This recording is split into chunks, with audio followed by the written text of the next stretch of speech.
अस्सलामु अलैकुम, आदाब, तामिल इरशाद खबरनामा में आपका खैर मकदम। शुरुआत में हेडलाइंस पर एक नज़र।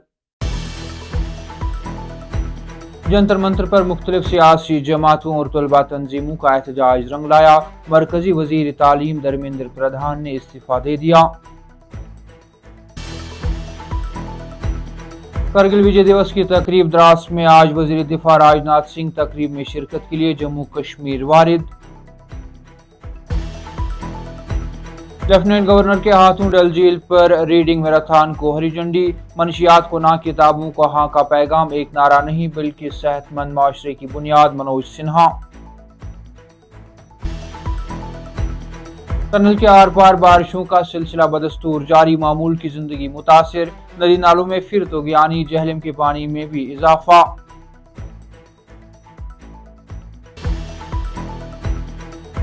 बारिशों के बायस पहलगाम रूट पर मरम्मती काम जारी। अमरनाथ यात्रा फिलहाल सिर्फ बालतल रास्ते से जारी रहेगी, सूबाई कमिश्नर कश्मीर।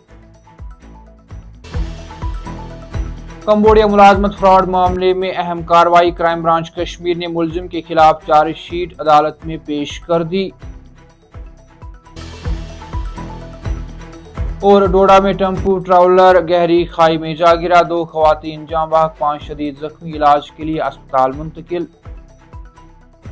अब पेश है इन खबरों की तफसील। नीट 2026 के इम्तिहानी पर्चा लीक के बाद जंतर मंतर पर काकरोच जनता पार्टी समेत दीगर सियासी जमातों और तलबा के एहतजाज के बीच सियासी दबाव के दरमियान मरकजी वजीर तालीम धर्मेंद्र प्रधान ने अपने ओहदे से इस्तीफा दे दिया। मरकजी वजीर ने कहा कि उनके लिए यह मामला किसी जाती वखार का नहीं बल्कि इखलाकी जिम्मेदारी का है, इसीलिए उन्होंने अपना इस्तीफा वजीर आजम नरेंद्र मोदी को इरसाल कर दिया है।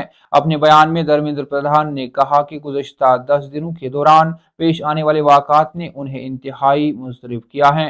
उन्होंने कहा कि वो नीट पर्चा लीक मामले की जिम्मेदारी पहले दिन से कबूल करते आए हैं और इसी एहसास जिम्मेदारी के तहत उन्होंने वजारत छोड़ने का फैसला किया है। उन्होंने कहा कि मैंने पहले ही दिन नीट पेपर लीक की जिम्मेदारी कबूल की थी। मेरे लिए ये किसी फ़र्द की इज्जत या मनसब का सवाल नहीं बल्कि तलबा और अवाम के एतमाद को बरकरार रखने का मामला है। इधर धर्मेंद्र प्रधान ने अपने बयान में यह भी कहा कि इस हसास मामले से मुल्क दुश्मन अनासिर को फ़ायदा उठाने की इजाज़त नहीं दी जानी चाहिए। उन्होंने अपील की कि जमहूरी एहतजाज अपनी जगह लेकिन कौमी मफाद को हर हाल में मुकदम रखा जाना चाहिए।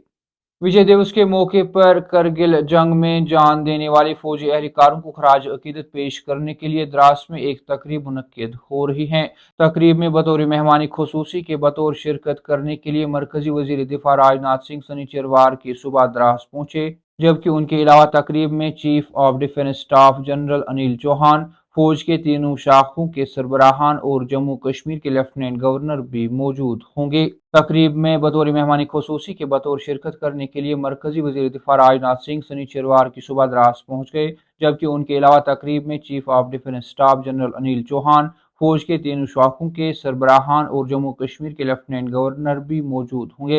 राजनाथ सिंह फौजियों से खिताब करेंगे और कमांडरों से बातचीत भी करेंगे। वो महलूक एहलकारों को खराज अकीदत पेश करेंगे। ख्याल रहे कि फौज ने 1999 में मई से जुलाई तक 2 माह तक करगिल की बुलंदियों में पाकिस्तानी फौजियों और हमलावरों का बहादुरी से मुकाबला किया और उन सबको पीछे हटने पर मजबूर किया। लेफ्टिनेंट गवर्नर मनोज सिन्हा ने डल झील के किनारे मुनाकिदा रीडिंग मैराथन को झंडी दिखाकर रवाना किया। यह मुनफरिद प्रोग्राम नेशनल बुक ट्रस्ट की जानिब से तालीमी हफ्ता के सिलसिले में कौमी तालीमी पॉलिसी के 6 कामयाब बरस मुकम्मल होने की मुनासबत से मुनक्किद किया गया, जिसका मकसद मुताला, जिस्मानी सेहत और माहौलियाती तहफ़्फ़ुज़ के पैगाम को फ़रोग़ देना था। इस मौके पर जम्मू कश्मीर के मुख्तलिफ कॉलेजों और यूनिवर्सिटियों से ताल्लुक़ रखने वाले हज़ारों तलबा से खिताब करते हुए लेफ्टिनेंट गवर्नर मनोज सिन्हा ने कहा कि रीडिंग मैराथन इज्तिमाई तालीम, समाजी जिम्मेदारी और मुस्बत तर्ज ज़िंदगी की एक बेहतरीन अलामत है। उन्होंने कहा कि तालीम को सिर्फ किताबों और इम्तिहानी हालों तक महदूद नहीं रखना चाहिए बल्कि इसे खेल के मैदानों, समाजी सरगर्मियों और रोज़मर्रा ज़िंदगी का हिस्सा बनना चाहिए। वदी कश्मीर के साथ साथ खित्ते चनाब में खराब मौसमी सूरत हाल बदस्तूर जारी हैं। जुमा की शाम देर गई मौसमी सूरत हाल में फिर से तब्दीली हुई, जिसके बाद शहर श्रीनगर समेत वादी के शुमाल व जनूब में मूसलाधार बारिशें हुई, जिसका सिलसिला शनिचरवार को भी दिन भर जारी रहा। शहर श्रीनगर समेत वादी के दूसरे अजला में शनिचरवार को मुसलसल बारिश हुई, जिसके नतीजे में गर्मी का जोर टूट गया और लोगों ने राहत की सांस ली। इस दौरान नदी नालों और दरियाओं में पानी की मिकदार काफी कम होने के नतीजे में किसान और जमींदार भी परेशान थे, और आज की बारिश से नदी नालों और दरियाओं व झीलों में पानी की सतह में इजाफा होने से किसान व जमींदारों के चेहरों पर भी खुशी जाहिर हुई। शहर श्रीनगर समेत वादी के शुमाल व जनूब में बारिशों का सिलसिला दिन भर जारी रहा। वादी में ताज़ा बारिशों का सिलसिला शुरू हुआ, जिसकी वजह से मामूल के दर्जे हरारत में फिर से एक बार कमी वाक़ा हुई। तामिल इरशाद खबरनामा में आज के लिए इतना ही। कल फिर से मुलाकात होगी, तब तक के लिए अल्लाह हाफिज।